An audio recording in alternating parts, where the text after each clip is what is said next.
سیب۔ کمرہ بھی وہی تھا، کمرے کی کھڑکی بھی وہی تھی، لیکن بڑ کا وہ درخت کٹ چکا تھا جو سید امجد حسین کا دوست اور بزرگ تھا۔ یوں تو وہ درخت اس وسیع و عریض بنگلے کے ہر حصے میں موجود تھا، مگر اس کمرے کی کھڑکی کے ساتھ اس کا بہت گہرا رشتہ تھا۔ ان دنوں وہ سوچتا تھا کہ اگر بڑ کا درخت نہ ہوتا تو یہ کھڑکی کیسے ہوتی، اور اب وہ درخت نہیں تھا مگر کھڑکی اسی طرح موجود تھی، اور اس کے چہرے پر فخر ہونے کے کوئی آثار نہ تھے۔ ہوا کا بہت تیز جھونکا بھی بڑ کی ٹہنیوں اور پتوں میں سے گزر کر جب اس کھڑکی تک آتا تھا تو ایک سرگوشی بن جاتا تھا، یا صرف اتنا ہوتا تھا کہ دوسری منزل کی چھت تک پہنچی ہوئی بیل کے دل نما پتے رخ بدل کر اس کمرے میں شریف بچوں کی طرح جھانکتے تھے اور ہٹ جاتے تھے، مگر اب وہ باقاعدہ اندر گھسے چلے آ رہے تھے اور دیر تک ایک جگہ رک کر یوں لرزتے تھے جیسے انہوں نے ہنسی پر ضبط کر رکھا ہے اور وہ اندر ہی اندر گٹک رہی ہیں۔ مگر کھڑکی تھی کہ اپنا غار سا منہ کھولے بے حس کھڑی تھی۔ اسے تو بڑے کے کٹ جانے کے بعد سید امجد حسین کے دل و دماغ کی طرح ایک تڑاکے کے ساتھ ٹوٹ پھوٹ کر بکھر جانا چاہیے تھا۔ رات جب اس نے کھڑکی بند کر دی تھی تو چاند شیشوں کے پار اتنا اداس ہو رہا تھا کہ نیلا پڑ گیا تھا۔ صبح جب اس نے کھڑکی کھولی تو دیکھا کہ چڑیوں کا ایک غول اوپر سے اتر کر آتا تھا اور بڑ کی پناہ گاہ نہ پا کر پھر اوپر اٹھ جاتا تھا اور شور مچاتا تھا، جیسے چڑیاں ایک دوسرے سے پوچھ رہی تھیں کہ یہ کیا سانحہ گزر گیا۔ یہ چڑیاں سالہ سال سے ہر صبح اس بڑ پر بیٹھ کر دن بھر کی مشقت کے منصوبے بناتی تھیں، مگر وہ بڑ نہیں تھا تو جیسے ان کے پنجوں کے نیچے سے پورا رز نکل گیا تھا۔ وہ کھڑکی میں سے یہ سب کچھ دیکھ رہا تھا، مگر کھڑکی دھوپ میں چمک رہی تھی۔ وہ اسے چنوا دے گا، وہ اس گھر کی ساری کھڑکیاں چنوا دے گا۔ سید امجد حسین کو ایسا محسوس ہوا جیسے کٹا ہوا پیڑ اس کے اندر اگنے لگا ہے اور اس کی شاخیں اس کی ہڈیوں کو توڑتے ہوئے پھیل رہی ہیں۔ اس نے کھڑکی کو تڑ سے بند کر دیا اور بیل کا ایک پتا کٹ کر اس کے قدموں میں لوٹ گیا۔ پھر بیل کھڑکی کے شیشوں میں سر پٹکنے لگی اور کھڑکی ہی میں سے سورج کی ایک کرن گزری اور تلوار کی طرح کمرے کو چیرتی ہوئی سامنے کی دیوار میں گڑ گئی۔ بڑ موجود ہوتا تو باہر کسی بھی چیز کی کیا مجال تھی کہ اس کی تنہائی کے سکون کو متلاطم کرتی۔ بڑ نے اس کی ساری شخصیت کو اپنی پناہ میں لے رکھا تھا۔ اس پر بڑ کا سایہ تھا، بڑ اس کا آسمان تھا۔ ان دنوں وہ سوچتا تھا کہ اگر کبھی بڑ کٹ گیا تو اس کے ساتھ ہی پورا بنگلہ ڈھہ جائے گا اور وہ اس میں دب کر مر جائے گا۔ اب بڑ کٹ چکا تھا مگر بنگلہ بھی موجود تھا، وہ کمرہ بھی اپنی کھڑکی سمیت موجود تھا، حد یہ کہ وہ خود بھی موجود تھا۔ کیا میں موجود ہوں؟ سید امجد حسین نے آئینے کے سامنے جا کر سوچا۔ تب اس کے خد و خال پگھلنے لگے اور اس کے کندھوں پر ایک اور چہرہ نمودار ہوا، اور اس چہرے نے کہا، چھوڑیے ابا جی، اس بڑ کی بڑی خوبی یہی ہے نا کہ یہ بوڑھا ہے۔ اگر بڑھاپے کے سوا اس کی کوئی اور خوبی بھی ہے تو خدا را مجھے بتائیے، اس صورت میں مجھے اجازت دیجیے۔ نہیں، وہ چیخ اٹھا اور آئینے نے اس کا چہرہ اسے واپس دے دیا۔ وہ کتنا بھیانک ہو رہا تھا، اس نے اپنی اتنی خوفناک بدحیثیتی کے بارے میں کبھی سوچا تک نہیں تھا۔ اس نے اپنے چہرے کو دونوں ہاتھوں سے رگڑ دیا، تب اسے معلوم ہوا کہ وہ رو رہا تھا، اور اس روز سید امجد حسین بالکل بے خیالی میں، قطعی غیر ارادی طور پر دن بھر روتا رہا اور اسی کمرے میں پڑا اسی کھڑکی کو دیکھتا رہا اور سوچتا رہا کہ اب اسے کیا کرنا چاہیے، مر جانا چاہیے یا مار ڈالنا چاہیے۔ اس نے کتنے چاؤ سے اپنے بیٹے کا نام سید سقراط شاہ رکھا تھا اور اسے ایم اے تک فلسفہ پڑھایا۔ پھر یوں ہوا کہ ایک روز یہی سقراط ایک پیالے میں زہر گھول کے لایا اور بولا، دیکھیے ابا جی، آپ بہت بوڑھے ہیں، آپ اس محل جیسے بنگلے میں بھلے نہیں لگتے۔ آپ جب لون میں آرام کرسی بچھا کر اس پر لیٹ جاتے ہیں اور ٹانگیں سامنے تپائی پر رکھ لیتے ہیں اور اخبار پڑھتے پڑھتے سے چہرے پر پھیلا کر سو جاتے ہیں تو سنہری دھوپ اداس ہو جاتی ہے اور سبز پتوں کا رنگ فاقہ ہو جاتا ہے اور ملازم یوں دبے پاؤں گزرتے ہیں جیسے لون میں ایک میت پڑی ہے۔ میرے خیال میں یہ بالکل غلط ہے، اس لیے پدرانہ شفقت سے کام لیجیے اور زہر کا پیالہ پی کر مر جائیے۔ آپ نے مجھے پڑھایا لکھایا، مہذب بنایا، اب یہ آخر احسان بھی کر ڈالیے۔ قریب یہی ہوا تھا۔ جب سقراط کی شادی کی تیاریاں مکمل ہو گئیں تو ایک روز جب امجد حسین لون میں آرام کرسی پر لیٹا اخبار پڑھ رہا تھا تو سقراط آیا اور اس کے سامنے ایک مونڈے پر بیٹھ گیا۔ کچھ دیر تک وہ منتظر رہا کہ سقراط گفتگو شروع کرے گا، مگر جب وہ کچھ نہ بولا تو اس نے پوچھا، کیوں بیٹا، کیا اخبار پڑھنا ہے؟ جی نہیں، سقراط نے کہا، ایک عرض کرنا ہے۔ وہ سقراط کی خلاف معمولی سنجیدگی سے چونکا اور اخبار کو ایک طرف رکھ کر بولا، کیا بات ہے؟ پہلے وعدہ کیجیے کہ آپ خفا نہیں ہوں گے، سقراط نے اپنی عمر سے 15 سال کم کے لہجے میں کہا۔ سقراط کی سعادت مندی نے اسے سرشار کر دیا۔ وہ بولا، نہیں بیٹا، تم سے خفا ہونے کے بعد اس دنیا میں میرا صرف یہ کام رہ جائے گا کہ خودکشی کر لوں، اور میں فی الحال خودکشی نہیں کرنا چاہتا، میں تمہیں اس بڑ کی دنیا پر چھاتے دیکھنا چاہتا ہوں، سمجھ گئے نا؟ جی۔ سقراط اتنی واضح یقین دہانی کے باوجود مضطرب تھا۔ تو کہو۔ وہ جی بات یہ ہے۔ سقراط یہ کہہ کر رک گیا اور کچھ یوں پہلو بدلا جیسے انتشار کو سمیٹ رہا ہے۔ بات یہ ہے کہ جو ہمارے بنگلے میں بڑھ کا درخت ہے نا۔ وہ پھر رک گیا۔ ہاں ہاں۔ سید امجد حسین کو کچھ تشویش ہوئی۔ اسے کٹوا دیجیے۔ سقراط نے یہ تین الفاظ تیزی کے ساتھ اتنے وقفے میں ادا کیے جتنے وقفے میں ایک لفظ بولا جاتا ہے، اور وہ ایک دم اٹھ کھڑا ہوا جیسے وہ مشینی آدمی ہے اور اسے اٹھانے والا بٹن دبا دیا گیا ہے۔ سقراط بھی اٹھ کھڑا ہوا اور مسلسل بولتا چلا گیا۔ اس نے ہمارے سارے بنگلے کو ڈھانپ رکھا ہے۔ سڑک پر سے گزرنے والے لوگوں کو پتہ ہی نہیں چلتا کہ یہ کسی کا بنگلہ ہے۔ سارے بنگلے کے اتنے لمبے برآمدے کی صرف ایک محراب نظر آتی ہے، جیسی کسی سائنس کا کوارٹر ہو۔ کار پورچ میں آتی ہے تو جیسے کسی غار میں گھس گئی ہے۔ دوست میرا مذاق اڑاتے ہیں کہ دنیا جوہری دور میں سے گزر رہی ہے اور تمہارا خاندان ابھی تک درخت پر سے نہیں اترا۔ آخر اس بڑ میں آپ کو کیا حسن نظر آتا ہے؟ ایک روز مالی نے میرے کہنے سے میری کھڑکی کے سامنے پھیلی ہوئی شاخ کے چند پتے توڑ کر پھینک دیے تو آپ نے اسے پیٹا بھی اور نوکری سے بھی جواب دے دیا۔ ایسے بھونڈے درخت تو صرف جنگلوں میں ہی بھلے لگتے ہوں گے، آبادیوں میں تو پھول لگائے جاتے ہیں، یا زیادہ سے زیادہ ایسے درخت جن کی سب سے بڑی خوبی یہ ہو کہ وہ خوبصورت ہوں اور ہر وقت جوان نظر آئیں۔ اب اس مصیبت کو کٹوا دیجیے اور جو اتنا بڑا میان اس کی گرفت سے آزاد ہو وہاں کیاریاں بنوائیے اور پھول لگوائیے۔ میں ملک بھر کی نرسریوں سے یورپ اور امریکہ کے ایسے ایسے پھول جمع کر لاؤں گا کہ آپ دیکھیں گے تو دنگ رہ جائیں گے۔ ہفتے بھر بعد یہاں ولیمہ ہوگا، مگر آپ کو ضد ہے کہ وہ منحوس بڑ کے نیچے ہوگا جس کے ایک پتے سے سو حشرات لٹک رہے ہیں۔ سقراط سانس لینے کے لیے رکا تو امجد حسین بولا، کہہ چکے؟ سقراط نے کہا، جی یہی سمجھ لیجیے، مجھے بس اتنا ہی کہنا تھا۔ تو سنو۔ وہ بولا، بڑ کا یہ درخت اس وقت تک نہیں کٹے گا جب تک اس کے سائے میں رکھی ہوئی میری میت اٹھ نہیں جاتی۔ اس کے بعد تم جانو اور تمہارا کام۔ سقراط اپنے باپ کی آنکھوں میں جھانکتا رہ گیا اور باپ کہتا رہا، تم جانتے ہو میں تمہیں کتنی بار بتا چکا ہوں کہ اس درخت نے ہمارے خاندان کی 4 پشتیں دیکھی ہیں۔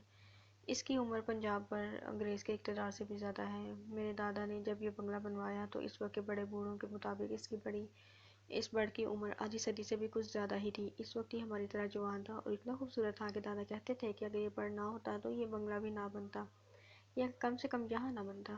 اس وقت یہاں چاروں طرف ویرانہ تھا، مگر دادا نے آس پاس کے ویرانے کو گلزار میں بدل دیا اور یہ بڑ اس گلزار کا بادشاہ تھا۔ دادا نے اس وقت کے لیفٹیننٹ گورنر کو اسی بڑ کے نیچے ٹی پارٹی دی تھی اور اس کی ایک شاخ میں ریشم کے رسنوں کا جھولا ڈالا گیا تھا جس میں جھولی تھی۔ خود لیڈی صاحب بھی جھولی تھی اور کہا تھا کہ اگر ان کا بس چلتا تو اس بڑ کو کھیڑ کر ولایت لے جاتی اور وہاں اپنے بنگلے کے لان میں لگاتی۔ باپ بیٹا دیر تک ایک دوسرے کے سامنے کھڑے رہے اور باپ اسے بڑ کے بارے میں وہ ساری باتیں بتاتا رہا جو وہ بچپن سے بتا رہا تھا، مگر آج ان باتوں میں بعض نئے انکشافات بھی شامل تھے۔ اگر تیز ہوا میں بڑ کا کوئی پتا اڑتا ہوا سڑک پر چلا جائے تو اس کا پیچھا کر کے اسے پکڑ لاتا ہوں۔ میں اس کے گرے ہوئے پتوں کو جلا دیتا ہوں، مگر کسی کو اجازت نہیں دے سکتا کہ کوئی ان کے اوپر پاؤں رکھے۔ یہ بڑ تو سقراط بیٹے میرے لیے ایک صحیفہ ہے اور اس کے پتے اس صحیفے کے ورق ہیں۔ اس بڑ کے نیچے تمہارے دادا نے اپنا بچپن گزارا۔ انگریز گورنرز انہی بچہ گاڑی میں گھماتے تھے۔ ابا جی خود مجھے بتاتے تھے کہ جب اماں سے ان کے رشتے کی بات ہو رہی تھی اور میرے نانا جان اس رشتے کے حق میں نہیں تھے تو بڑ کے نیچے وہ جہاں سنگ مرمر کی اینٹیں بچھی ہیں وہ ہے نا، وہیں انہوں نے اماں کا وہ خط کھولا تھا جس میں انہوں نے قسم کھا لی تھی کہ اگر یہ رشتہ طے نہ ہوا تو وہ زہر کھا لیں گی۔ پھر میری شادی پر جو ولیمہ ہوا وہ اسی بڑ کے نیچے ہوا تھا اور اس میں خود گورنر صاحب شامل ہوئے تھے اور انہوں نے بڑ کو دیکھ کر فرمایا تھا کہ یہ درخت نہیں ہے، یہ تو قلعہ ہے۔ اس روز سے میں نے اسے سچ مچ قلعے کی صورت دینا شروع کر دی۔ جہاں جہاں سے اس کی داڑھی لٹکی وہیں سبیلیں لگوا دیں جو داڑھی کے گرد لپٹتی ہوئی اوپر چلی گئی۔ اب دور سے ایسا لگتا ہے جیسے اس قلعے کی چھت سبز رنگ کے اتنے بہت سے ستونوں پر کھڑی ہے۔ تم اسی قلعے میں پروان چڑھے، اب اس وقت سے لے کر اب تک تم پر اسی کا سایہ رہا ہے۔ اس بڑ کا ایک ایک پتا ایک ریشہ تمہیں اپنا دوست اپنا ولی سمجھتا ہے اور تم اسے کٹوانے پر تلے ہوئے ہو۔ تم اسے کٹوا کر اپنے بنگلے کی نمائش کرنا چاہتے ہو، مگر یہ نہیں سوچتے کہ اس طرح تمہارا قلعہ ٹوٹ جائے گا، تمہارا بنگلہ ننگا ہو جائے گا، بارش اسے چاٹنے لگے گی، دھوپ اسے چوسنے لگے گی۔ آج کل کے موسم بہت بے رحم ہوتے ہیں بیٹا۔ مجھے ایسا لگتا ہے کہ یہ بڑ کٹ گیا تو ہمارے خاندان کا سارا ٹھاٹ باٹ بھی جڑ سے کٹ جائے گا۔ میں سوچتا ہوں تمہیں خیال ہی آیا کیوں؟ کس چیز نے تمہیں ایسا سوچنے پر آمادہ کیا؟ پھر سید امجد حسین نے اپنے بیٹے کو ہاتھ سے پکڑ کر بڑ کے سائے کے غار میں اتر گیا۔ اوپر شاخوں میں قسم قسم کے پرندے اپنی اپنی بولیاں بول رہے تھے، نیچے اس قلعے کے سبز ستونوں پر اودے اودے پھول کھل رہے تھے جو گھنے سائے کی وجہ سے کالے کالے لگتے تھے۔ تنے کے پاس پہنچ کر اس نے سقراط سے کہا، دیکھو بیٹا، اس کے تنے میں کتنے بہت سے تنے گتھے ہوئے ہیں، اور پھر کیا یہاں ایسا نہیں لگتا جیسے آسمان نیچے اتر آیا ہے اور ہمارے بنگلے کی ڈھال بنا کھڑا ہے؟ لگتا ہے نا؟ جی، سقراط اس دوران پہلی بار بولا، ایسا ہی لگتا ہے جیسے آسمان نیچے اتر آیا ہے۔ سقراط کی شادی کے دوسرے ہی روز بعد دعوت ولیمہ ہوئی تو سید امجد حسین نے برڈ کو سچ مچ کا آسمان بنا دیا۔ برڈ کی یہاں سے وہاں تک پھیلی ہوئی کا ناقابل یقین حد تک لمبی شاخوں کا کوئی ایک انچ بھی ایسا نہ تھا جہاں کمکموں کی صورت میں ستارے نہ جگمگا رہے ہوں۔ مہمان اش اش کر اٹھے۔ البتہ ایک حادثہ ہو گیا۔ جب دعوت جاری تھی تو سب ستارے ایک دم بجھ گئے اور آسمان جیسے اور بھی نیچے اتر کر گونجنے سا لگا۔ عورتیں چیخ اٹھیں اور بھگدڑ مچی تو پلیٹوں اور گلاسوں کے ٹوٹنے کی آوازوں نے دہشت میں اضافہ کر دیا۔ فوراً ہی خدام گیس کے بے شمار ہمنڈے اٹھائے ہوئے آئے جن کا انتظام ایسے امکان کے پیش نظر پہلے سے کر لیا گیا تھا۔ یہی لوگ خبر لائے کہ باہر آندھی آئی ہے۔ لیجیے، باہر آندھی آئی ہے اور برڈ کے نیچے جیسے کچھ ہوا ہی نہیں۔ سید امجد حسین نے ہنس کر بڑے فخر سے کہا۔ کسی نے اس کی ہنسی کے جواب میں تائیدی ہنسی کا تکلف نہ برتا کیونکہ سب سقراط کا اعلان سن رہے تھے۔ وہ کہہ رہا تھا، خواتین و حضرات، اب جب کہ گیسوں کی روشنی ہو رہی ہے مجھے ایک ضروری اعلان کرنا ہے۔ بجلی بجھی تو ایک خاتون اپنے شوہر کے دھوکے میں مجھ سے لپٹ گئی۔ پھر جب میں نے اپنا تعارف کروایا اور فریاد کی کہ مجھ سے الگ ہو جائیے، اگر میری نئی نویلی دلہن نے دیکھ لیا تو عمر بھر کے لیے مجھ سے کٹی کر لیں گی، تو وہ صاحبہ الگ ہوئی، مگر میں ان سے معافی مانگنا بھول گیا، چنانچہ میں معافی مانگنا چاہتا ہوں، اس لیے جو خاتون مجھ سے لپٹی تھی وہ ہاتھ کھڑا کر دے۔ نشانی ان خاتون کی یہ تھی کہ خوشبو لگا رکھی تھی، بالوں میں پینیں تھیں اور ساڑی ریشمی تھی۔ سب خواتین چونک کر ایک دوسرے کو دیکھنے لگیں، مگر سب نے خوشبو لگا رکھی تھی، سب کے بالوں میں پینیں تھیں اور سب کی ساڑیاں ریشمی تھیں۔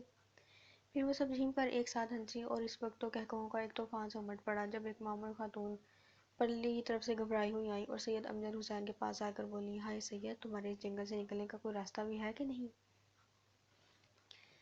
پھر کوئی 3-4 روز بعد جب امجد حسین لان میں کرسی بچھائے تو پائی پر پاؤں کے رکھے اخبار پڑھ رہا تھا تو سقراط اور نگینہ آئے اور اس کے پاس مونڈوں پر بیٹھ گئے۔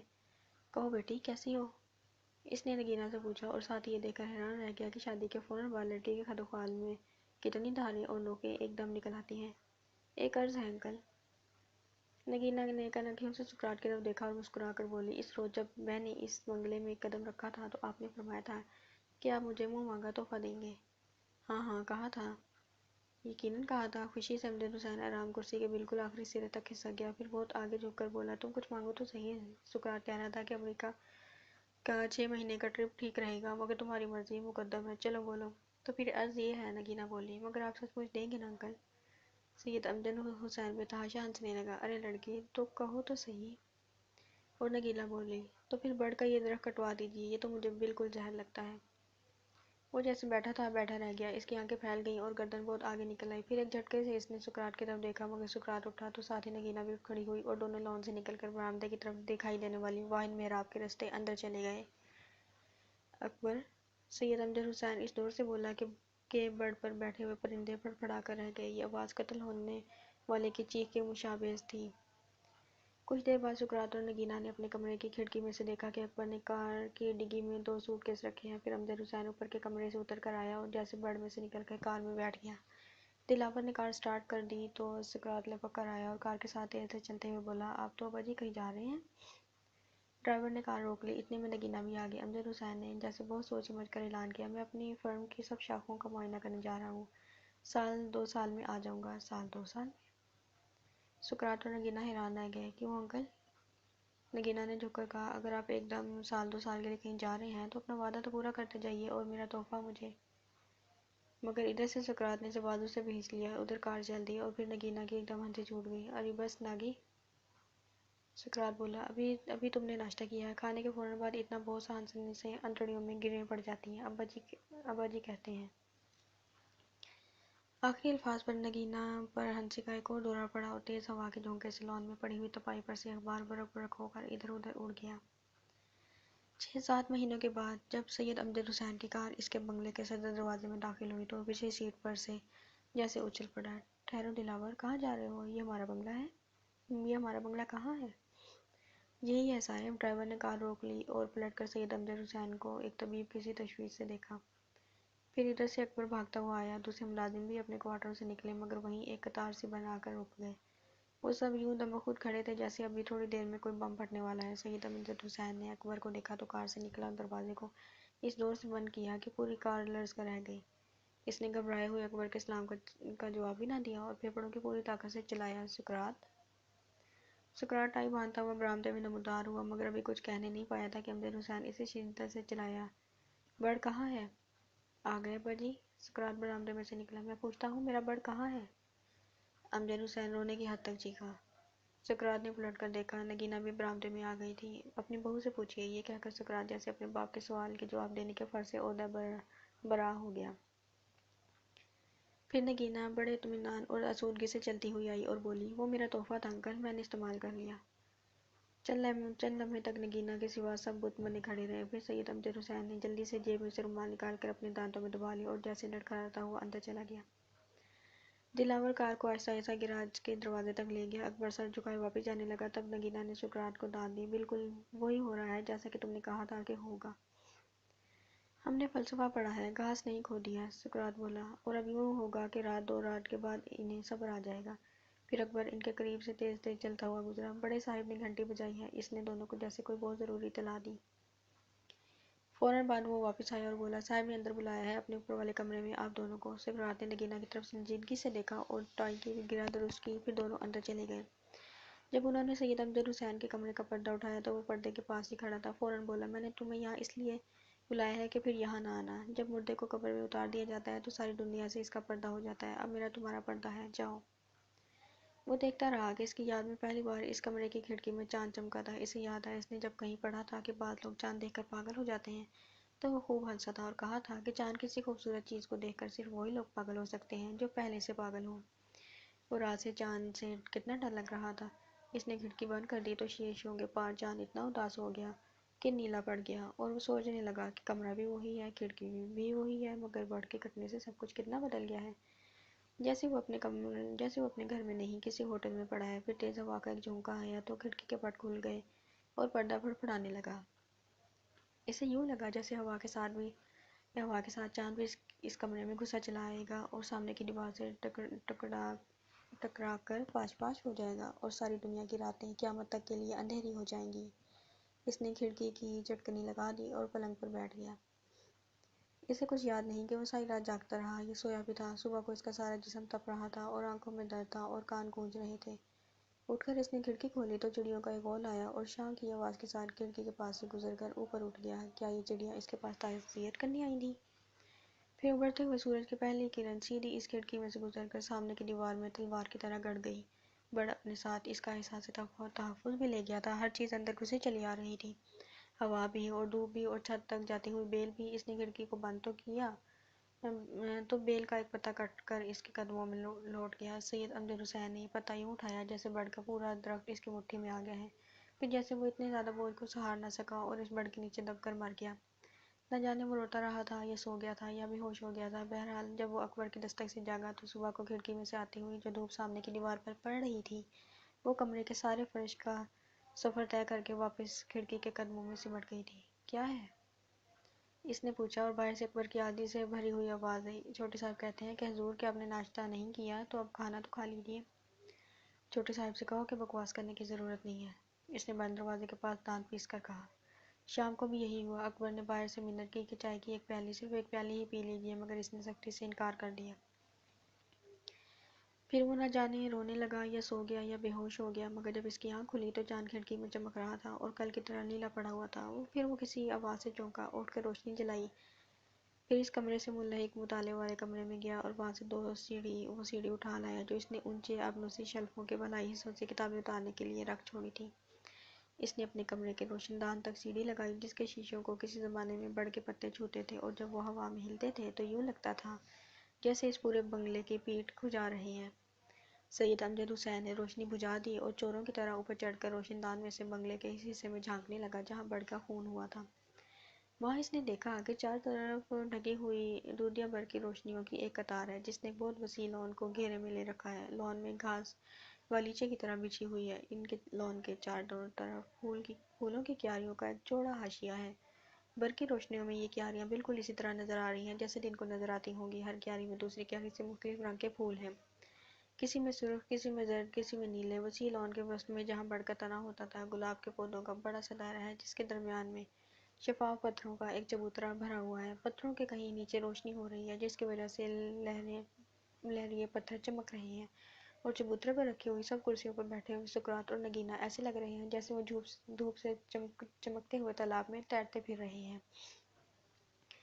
وہ کافی پی رہے ہیں اور بار بار ہنس دیتے ہیں، پھر وہ اٹھتے ہیں۔ نگینا گلاب کے ایک بڑے پھول کو دونوں ہاتھوں میں بڑے پیار سے لے کر سونگھتی ہے اور پھر اسے چومتی ہے۔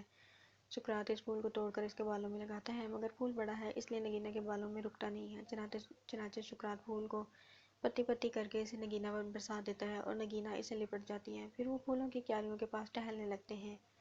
ہر چند قدم کے بعد سقراط نگینا کو اپنے بازو میں سمیٹ کر اسے پیار کرتا ہے، اور گھومتے ہوئے جب سید امجد حسین کے کمرے کے نیچے سے گزرتے ہیں تو ان کی باتیں اسے سنائی دے جاتی ہیں۔ وہ پھولوں کی باتیں کر رہے ہیں۔ ان پھولوں کی کوئی قسم انگلینڈ سے آئی ہے اور کوئی ہالینڈ سے۔ انہوں نے کسی دوست سے کہہ کر امریکہ اور جاپان سے بھی پھول منگا رکھے ہیں۔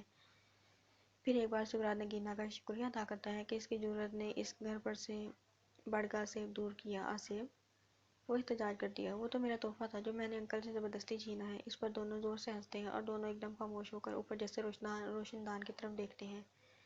سید امجد حسین کو یوں لگا جیسے انہوں نے اسے روشن دان میں سے جھانکتے دیکھ لیا ہے۔ وہ تیزی سے اترا اور سیڑھی کو مطالعے کے کمرے میں رکھ کر اپنے پلنگ پر آ گرا۔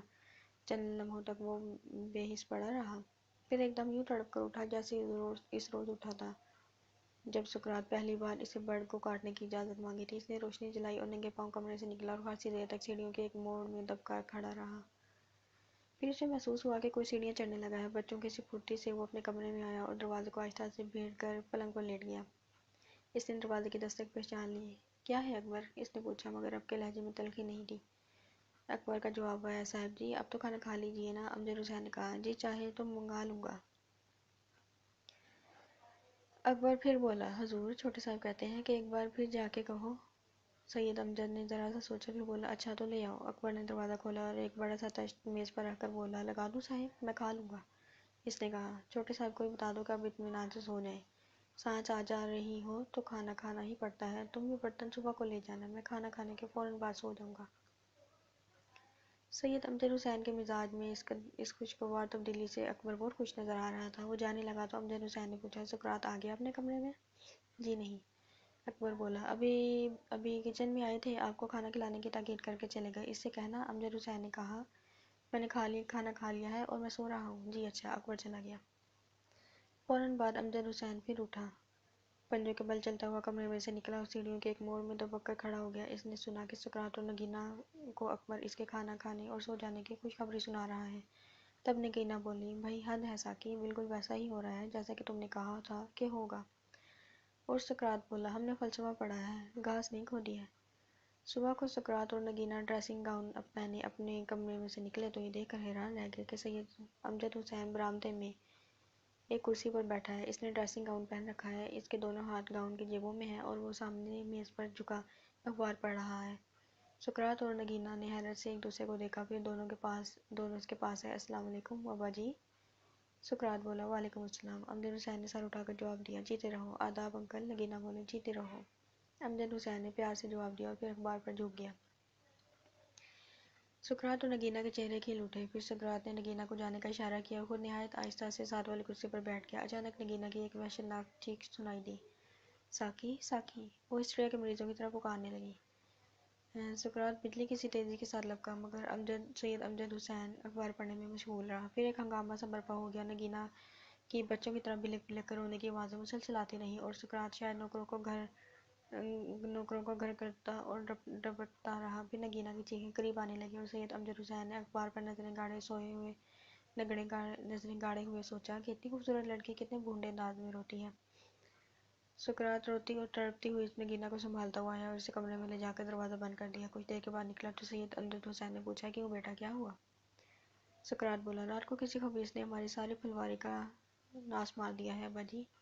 پھول نوچ نوچ کر پھینک دیے ہیں، پودے اکھیڑ اکھیڑ کر پٹک دیے ہیں، اتنی بے رحمی سے پھلواری کو اجاڑا ہے کہ کوئی جانور ایسا نہیں کر سکتا، یہ کسی انسان کا کام ہے۔ نگینا نے اپنے ہاتھوں سے پھولوں کی ان کیاریوں میں گوڈی کی اور کھرپا چلایا۔ میں نے اپنے ہاتھوں سے اور سید امجد حسین نے سقراط کی بات کاٹ کر کہا، ٹھیک ہے بیٹا، مگر اس میں رونے چیخنے کی کون سی بات ہے؟ سقراط جیسے شکست کھا کر پلٹ گیا۔ تب سید امجد حسین نے انگڑائی لینے کے لیے گاؤن میں سے ہاتھ نکالے اور انگڑائی لے کر انہیں اخبار پر رکھ دیا۔ اس کی ہتھیلیوں میں لہو جمع ہوا تھا اور پوروں میں گلاب کے کانٹے چبھے ہوئے تھے، اور اس کے ہونٹوں پر ایسی مسکراہٹ تھی جیسے کسی فاتح کے ہونٹوں پر ہونی چاہیے، اور وہ یہ سوچے بغیر زور زور سے ہنسنے لگا کہ سقراط اور نگینہ کیا سوچیں گے۔